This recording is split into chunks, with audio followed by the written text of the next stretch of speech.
in the marble halls of Vienna's Kaiser Brundel bathhouse, beneath steaming pools where the empire's elite gathered to discuss politics and art, a single slap would destroy a royal life forever. According to multiple contemporary accounts, on that fateful afternoon in 1904, Archduke Ludwig Viktor of Austria, brother to Emperor Franz Joseph, made an advance toward another man who responded by striking him across the face. The blow echoed through the luxurious spa like a gunshot, and within days, whispers of the incident had spread through every salon in Vienna. For the Habsburg dynasty, built on centuries of carefully maintained image and absolute control, this was not just a scandal, it was a catastrophe. The slap was more than physical humiliation. In the rigid social hierarchy of turn-of-the-century Austria, it represented the moment when decades of whispered rumors and nervous court jokes finally exploded into undeniable reality. The man they called Loosey Woosey, a nickname that had evolved from childish affection into cruel mockery, had crossed a line that even imperial privilege could not protect. If you're drawn into stories of forbidden royal secrets that powerful families tried to bury forever, make sure to subscribe, because we're about to uncover one of the Habsburg dynasty's most closely guarded scandals, told through documents and accounts that reveal just how fragile royal respectability truly was. Ludwig Viktor was no ordinary prince.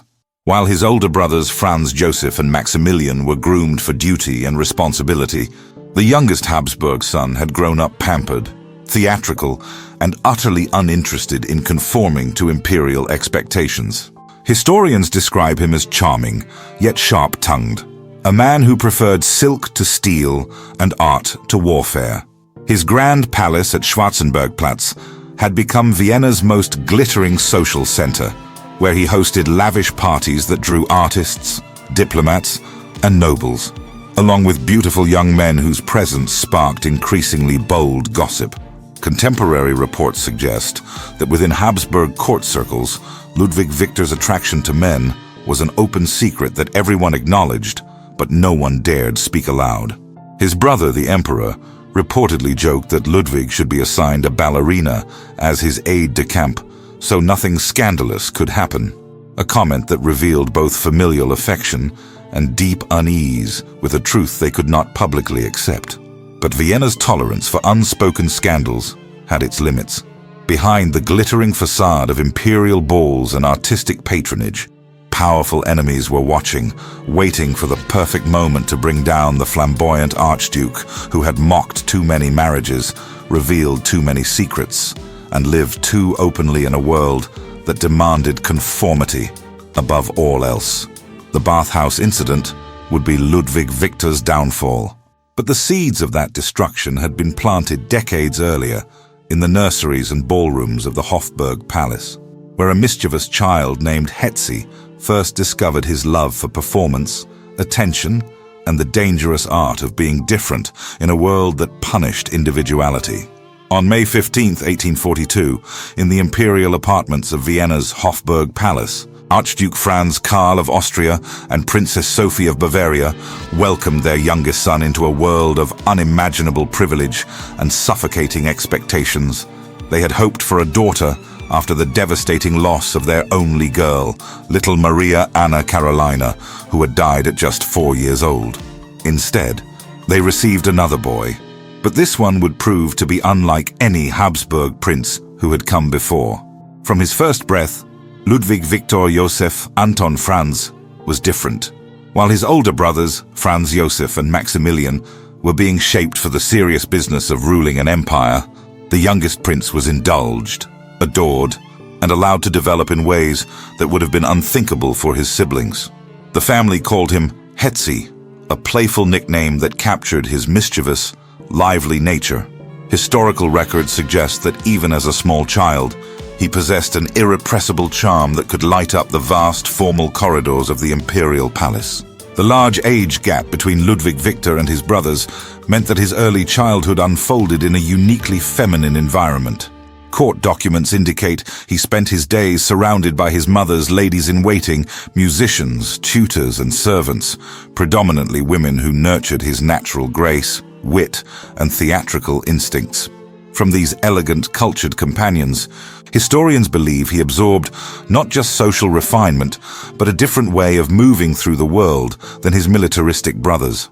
Princess Sophie adored her youngest son and encouraged his love of performance through elaborate parlor games called tableaux vivants, where noble families recreated famous scenes from art and history. Contemporary accounts describe how Ludwig Viktor thrived in these theatrical moments, reveling in the costumes, drama, and attention. Some scholars suggest these early experiences with performance and spectacle planted the seeds for his lifelong love of being the center of attention, a trait that would later both enchant and scandalize Imperial Vienna. Unlike Franz Joseph and Maximilian, who were raised with rigid discipline and constant reminders of their future responsibilities, Ludwig Viktor grew up pampered and indulged. Where his brothers learned to follow rules, court observers noted that he seemed to instinctively create his own. Where others maintained the solemn dignity expected of royalty, he was exuberant, playful, and utterly unbothered by convention. But even a pampered prince could not escape the violent upheavals reshaping Europe. In 1848, when Ludwig Viktor was just 6 years old, revolution swept through the Austrian Empire. As protesters filled Vienna's streets demanding constitutional reform, the imperial family fled first to Innsbruck, then to Olmütz for safety. The boy who had spent his early years dancing through palace ballrooms suddenly witnessed the empire itself, trembling on the edge of collapse. That same year, his 18-year-old brother, Franz Joseph, was crowned Emperor of Austria, thrust into power during one of the monarchy's most dangerous moments. Ludwig Viktor watched from the shadows of history as his family's world transformed forever. Too young to understand the weight of imperial responsibility, too lively to ever truly embrace it, and destined to become the court's most unpredictable and ultimately dangerous prince. For every Habsburg prince, military service was not merely expected, it was sacred tradition. The army represented discipline, loyalty, and obedience, the fundamental virtues that had built and sustained their dynasty across centuries of European warfare.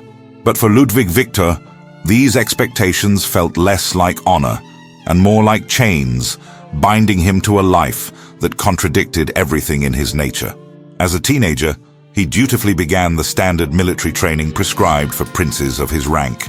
Historical records show that on paper, his rise through the military hierarchy appeared impressive. In 1860, he became the titular head of the 65th Infantry Regiment, proudly renamed Archduke Ludwig Viktor Regiment. Nearly 50 years later, he would hold the distinguished title of General of Infantry. Yet behind the medals and elaborate uniforms, contemporary accounts suggest he remained profoundly uninterested in the art of war. Officers who served under his command later described a prince who preferred silk to steel, art to arms. Military reports from the period indicate that during training exercises, his attention would wander, lost in thoughts of music, literature, or the latest artistic developments in Vienna. Soldiers respected his charm and genuine kindness, but whispered among themselves that their titular commander possessed no real appetite for military strategy or battlefield glory. Emperor Franz Joseph, observing his youngest brother's obvious discomfort with military life, recognized that Ludwig Viktor needed purpose beyond the parade ground. The emperor understood that an idle prince was a dangerous prince, particularly one with Ludwig Viktor's theatrical temperament and growing reputation for unpredictability. In 1861, seeking to provide both occupation and distance from Vienna's increasingly watchful court, Franz Joseph appointed his brother as imperial representative to Salzburg. The assignment was carefully crafted to appear as both honor and subtle exile. Ludwig Viktor was given elegant quarters in the Salzburg residence, sharing the vast Baroque complex with his widowed step-grandmother, Empress Caroline Augusta. The arrangement was intended to add gravitas and supervision to his days, but instead provided him with unprecedented freedom to develop his own vision of princely life. Ludwig Viktor discovered that he adored Salzburg. Contemporary letters suggest the city's charm, its rich musical heritage, and its gentler pace suited his temperament perfectly. During summer months, he established himself at Schloss Klesheim, a magnificent estate surrounded by manicured gardens and dense forests.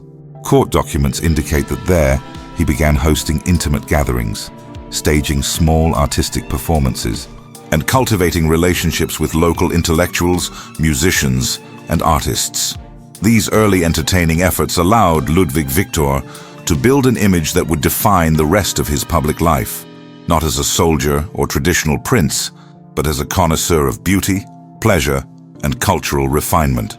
Salzburg society embraced their charming imperial representative, who was unfailingly polite, generous with patronage, and refreshingly unconventional in his approach to royal protocol. Even soldiers under his symbolic command admired his charisma, though some quietly mocked his theatrical mannerisms behind closed doors.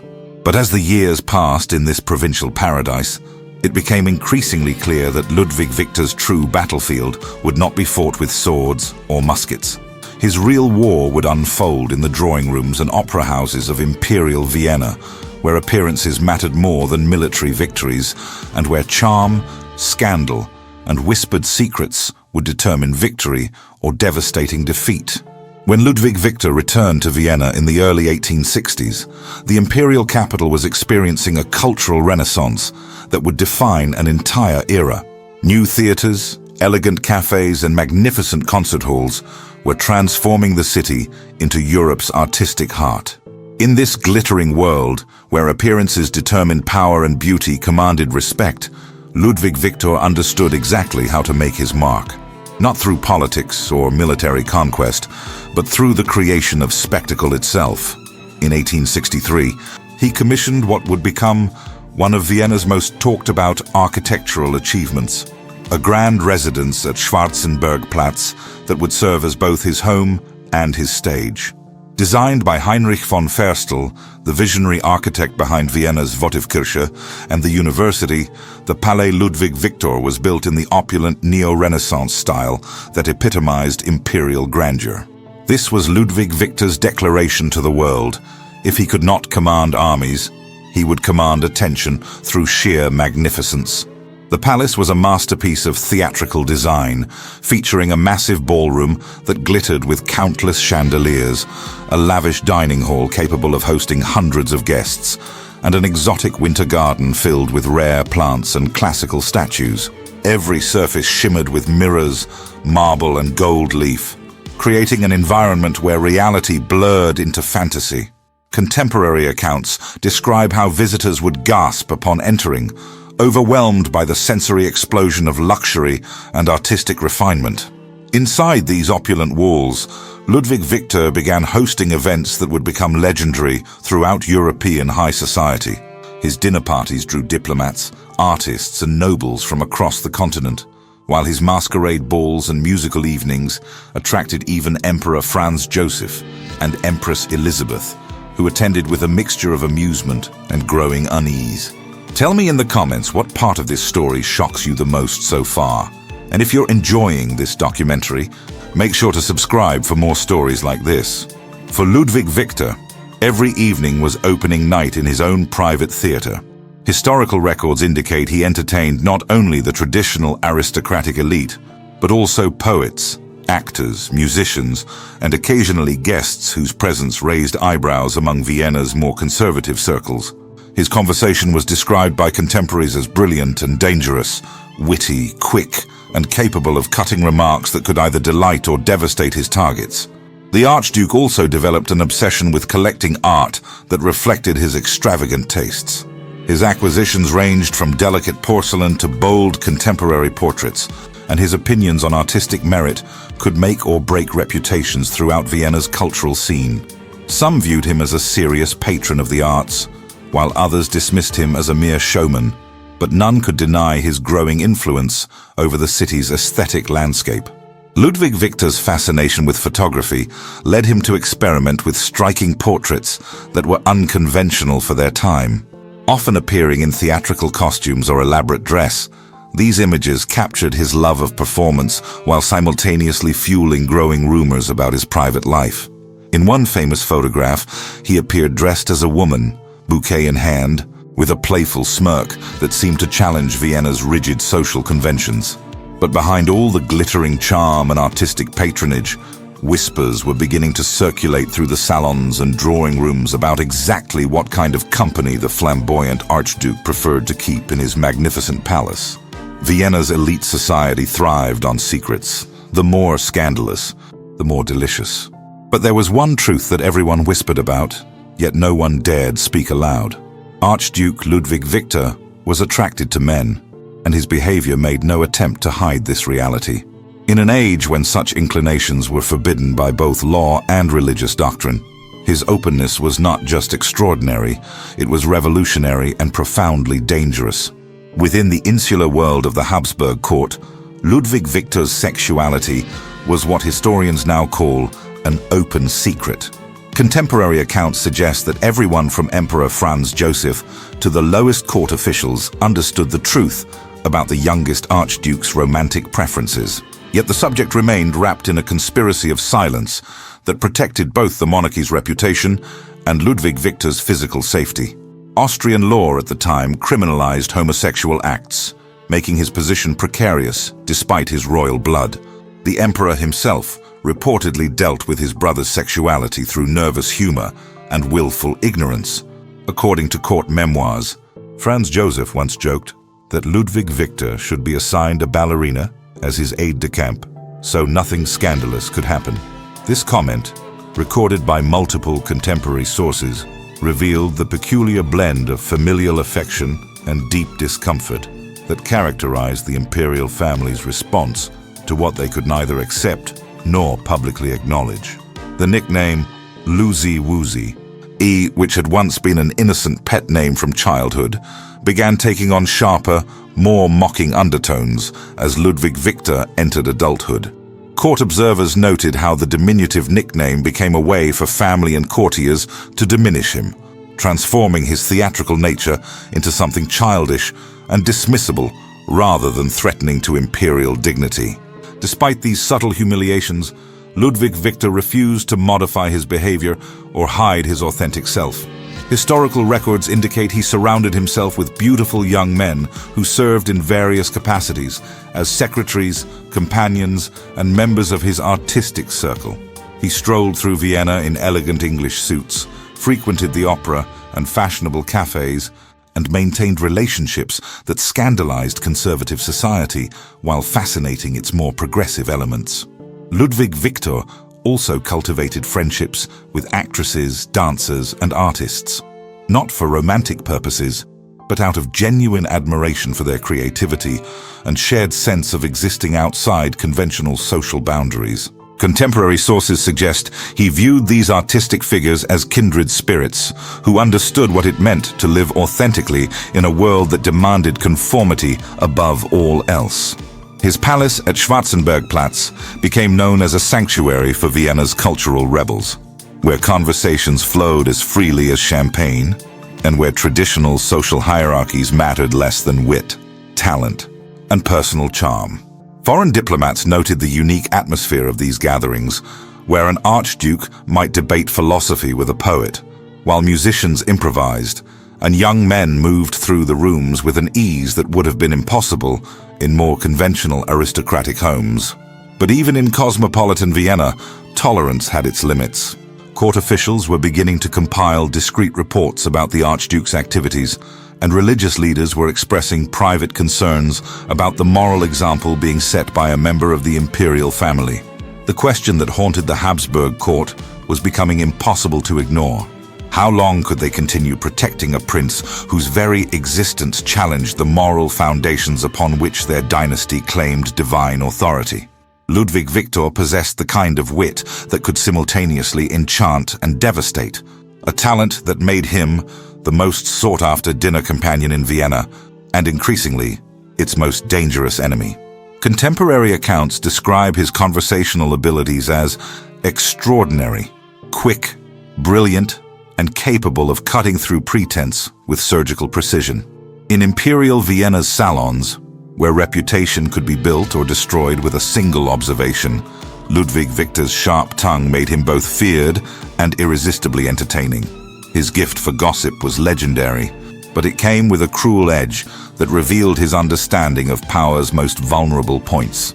Court observers noted that he could transform innocent social gatherings into battlefields of whispered revelations and devastating commentary. Unlike other nobles who gossiped for entertainment, Ludwig Viktor seemed to wield scandal as a weapon, targeting those who had crossed him or whose pomposity offended his sense of authenticity. Among those who learned to fear his verbal attacks was Empress Elizabeth, Sisi, herself. Historical records suggest that when Elizabeth first arrived in Vienna as a shy young bride, Ludwig Viktor had been one of her few allies in the cold Habsburg court. They shared a love of art and irreverent humor that provided relief from imperial protocol. But that friendship soured dramatically when family loyalties forced Ludwig Viktor to choose sides in the ongoing conflict between Elizabeth and his beloved mother, Archduchess Sophie. Contemporary letters indicate that Elizabeth grew increasingly resentful of her domineering mother-in-law, while Ludwig Viktor remained devoted to Sophie, who had protected him throughout his unconventional childhood. The breaking point came when Ludwig Viktor began spreading malicious gossip about Elizabeth throughout Vienna's social circles. According to multiple court sources, he whispered that the empress was vain, temperamental, and obsessed with maintaining her legendary beauty at the expense of imperial duties. For someone as proud as Elizabeth, these attacks were unforgivable betrayals. Elizabeth retaliated with verses that revealed her own capacity for cruelty, describing Ludwig Viktor in writing as a monkey in a weakly body, whose pastime is lies and whose trade is slander. The mutual hatred between them became one of the court's most toxic ongoing dramas, with each seeking opportunities to humiliate the other through carefully orchestrated social warfare. But Ludwig Viktor's talent for destruction extended beyond personal vendettas. Rumors persistent among court historians suggest he played a role in exposing one of the Habsburg family's most devastating scandals, the affair between Princess Louise of Belgium and Officer Geza von Matacic. When news reached Emperor Franz Joseph, it exploded into a crisis that resulted in Louise being declared mentally incompetent and confined to an asylum.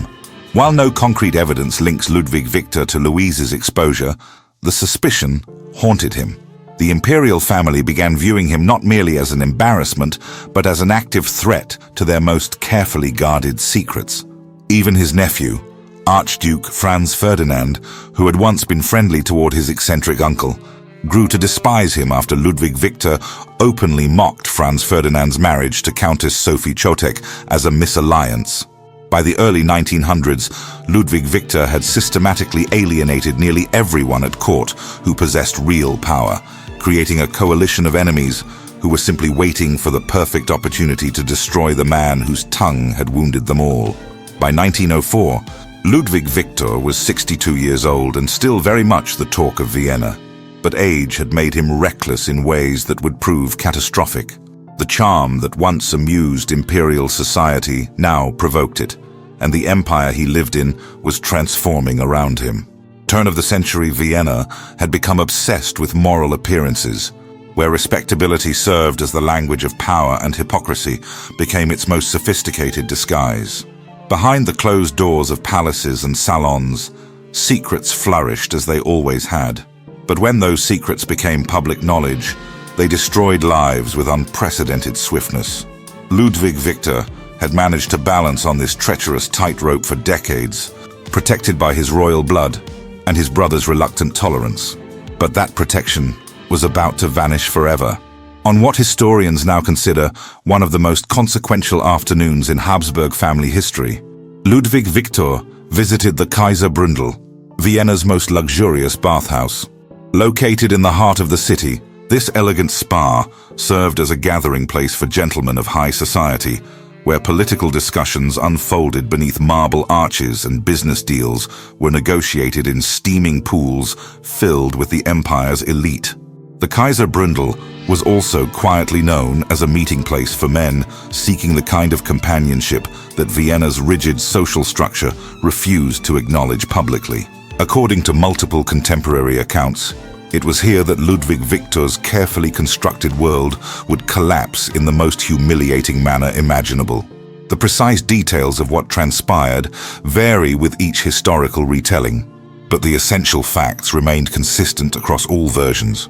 Historical sources indicate that Ludwig Viktor made some form of advance toward another man present at the bathhouse, who responded by delivering a resounding slap across the Archduke's face. The blow was both literal and symbolic. In Vienna's honor-obsessed culture, a public slap represented not just personal insult, but complete social humiliation. When that humiliation involved the emperor's brother, witnessed by members of high society, it transformed from private scandal into dynastic crisis. Within days, the story had spread through every aristocratic drawing room in the capital. Servants carried whispered accounts through the streets, and the incident reached the ears of those who had spent years waiting for exactly this kind of opportunity to destroy Ludwig Viktor. Some court historians suggest the entire encounter was orchestrated rather than accidental. Among those suspected of engineering this devastating trap was Archduke Franz Ferdinand, who had never forgiven his uncle for publicly mocking his marriage to Sophie Chotek. Contemporary sources indicate that Franz Ferdinand's allies, including Princess Nora Fugger and Count Adalbert Sternberg, ensured the bathhouse story was repeated in all the most influential circles. Before long, the scandal reached Emperor Franz Joseph himself. Officially, nothing appeared in Austria's carefully controlled press. Only the satirical paper Kikeriki dared make sly jokes about a bathing prince who had lost his dignity. But behind the palace walls, the message was devastatingly clear. The emperor could no longer allow public scandal to tarnish the Habsburg dynasty. Franz Joseph faced an impossible choice between protecting his beloved younger brother and preserving the monarchy itself. And in 1904, that choice would determine not just Ludwig Viktor's fate, but the dynasty's survival in an increasingly unforgiving world. When the carriage doors closed behind Ludwig Viktor on February 1st, 1904, he left far more than Vienna. He abandoned the life he had spent decades constructing. The salons filled with laughter, the chandeliers reflecting his carefully chosen guests, the palace at Schwarzenbergplatz that had served as his stage for nearly 40 years, all vanished in a single morning's departure. What awaited him was not the dramatic disgrace of public punishment, but something far more insidious: the slow suffocation of enforced invisibility. Officially, the imperial court announced that the Archduke was seeking rest and medical treatment at the spa town of Meran in South Tyrol, a story designed to suggest temporary absence rather than permanent banishment. From Meran, he quietly continued to Salzburg, where he would remain for the rest of his life. The court called it retirement. Contemporary observers understood it as elegant house arrest designed to remove an embarrassment while maintaining the fiction of familial loyalty. His new home was Schloss Klesheim, the magnificent Baroque estate just outside Salzburg, where he had once hosted glittering summer parties and cultivated relationships with artists and intellectuals. Historical records indicate that the palace, which had once echoed with music and animated conversation, now became his gilded prison. The grand rooms that had witnessed decades of cultural brilliance were transformed into spaces of profound isolation. Ludwig Viktor was permitted to maintain a small household staff: 2 noble adjutants, a chamberlain, a personal secretary, and a valet. But the circle of visitors who had once crowded his ballrooms was now sharply restricted by imperial decree. The powerful and influential who had sought his attention in Vienna simply vanished from his social calendar, replaced by silence, routine, and the hollow formality of exile. Despite these humiliating constraints, contemporary accounts suggest that Ludwig Viktor refused to live as a man defeated. He continued dressing impeccably, trading his military uniforms for the finest English suits, and adopting a distinctive white hat that became his signature look during these twilight years. Local residents of Salzburg often observed him driving through town in his carriage, waving politely to passers-by, as if nothing fundamental had changed. Those who encountered him during exile found him remarkably unchanged, gracious, witty, and still very much himself despite his reduced circumstances. He supported local charities with quiet generosity, funded the Salzburg Art Association, and became a discreet patron of regional museums and artists. The Cavalier House Klesheim, a smaller residence he had built beside the main palace, became his primary home, complete with a private swimming pool and bathhouse. The brightest moments in his increasingly solitary existence came during visits from his nieces, Archduchesses Gisela and Marie Valerie, both daughters of Emperor Franz Joseph. Contemporary letters suggest they adored their eccentric uncle, who treated them with kindness and humor that was rare in the formal Habsburg family structure. But even in provincial Salzburg, Ludwig Viktor's scandalous past cast long shadows over his present. Letters from Vienna ceased arriving, invitations to family celebrations stopped coming, and the emperor, though still privately fond of his youngest brother, maintained careful distance. The man who had once ruled Vienna's cultural scene through charm and influence was slowly being erased from imperial memory, and time itself was beginning to exact a price that no amount of dignity could forestall. Time moved with excruciating slowness at Schloss Klesheim, where seasons came and went in endless repetition, while the world beyond Ludwig Viktor's windows grew increasingly restless. Inside the Baroque walls of his exile, everything seemed frozen in another century, as if the palace itself had been preserved in amber. For Ludwig Viktor, life had become an unending loop of quiet days and sleepless nights, where he rose late, took long walks through manicured gardens, read newspapers that arrived days after publication, and corresponded with the few friends who still dared to write. He was no longer a player in the games of power and gossip that had once defined his existence, but merely a spectator who had been written out of the story entirely. At first, historical accounts suggest he bore this isolation with remarkable dignity, but age and solitude began exacting a psychological toll that even his formidable spirit could not indefinitely resist. By 1910, visitors to Klesheim began noticing troubling changes in the once brilliant conversationalist. Contemporary reports describe how Ludwig Viktor would lose track of discussions mid-sentence, forget familiar faces, and drift between moments of sharp wit and profound confusion. Some observers attributed these episodes to mere eccentricity, while others whispered about mental deterioration accelerated by years of enforced isolation. The decline could no longer be ignored by 1915, when Emperor Franz Joseph made the devastating decision to place his youngest brother under formal curatorship. The role fell to Archduke Eugen, who was granted legal authority over Ludwig Viktor's estate, financial affairs, and personal welfare. For a man who had once commanded his own palace and held court for Vienna's intellectual elite, this represented the final, most humiliating insult to his dignity. Under this arrangement, Ludwig Viktor's world shrank even further beyond what exile had already imposed. He was moved into a restricted section of Klesheim, confined to just 3 modest rooms, where the windows were fitted with bars and the doors remained locked. The man who had once dazzled Vienna with his flamboyance now lived like a carefully guarded secret, hidden from view and gradually fading from memory. His daily routine became painfully regimented under the supervision of Hofrat Gooch, who managed every aspect of his existence. Meals arrived on silver trays, his clothing was pressed and laid out with the same precision as always, but behind this veneer of aristocratic elegance lay a haunting stillness. The palace that had once echoed with laughter and animated conversation was now filled only with the slow, measured ticking of ornate clocks. Outside those locked doors, the world was transforming with revolutionary violence.